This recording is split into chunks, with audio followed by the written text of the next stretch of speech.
Hi YouTube, Abdel Car Fix, and today we have this 2010 Toyota Prius.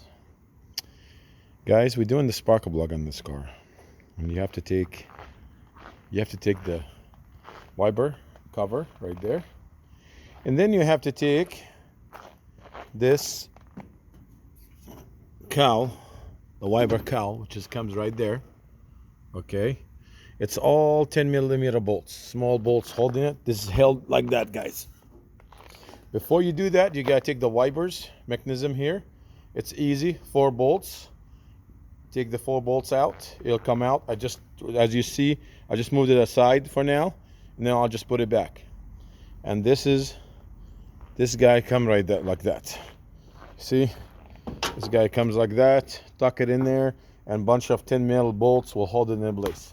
And then the cover right there goes on top of it, and the access to spark plugs. Now remember something about those spark plugs. Those are 14mm plugs.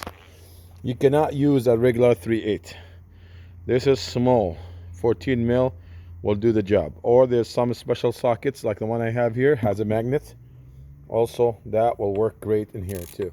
Okay, it is a 14mm, by the way, just so you know. Look at that, it says that on there.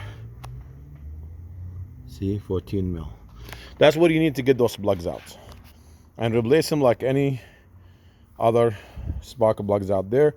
You take the harness out, you take the 10mm out, and then you pop them out. You take those spark plugs out, and you should be good. Just install the new ones, put a little anti-seize on it, and install it back in there. Start with hand, and then tied it with a ratchet.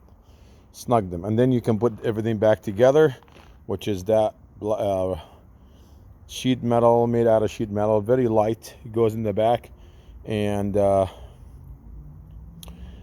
will take care of this job. It's easy. It's not hard. It might look hard to you because of all that, but it took me about 15 minutes. I was able to take the wipers covers there, the plastic, and then I was able to take that guy right there. It's a bunch of tail mill, and it popped just right out. So that's what you have to do the job. Thank you for watching my video. Please subscribe to my channel. I would appreciate it so much. Thank you.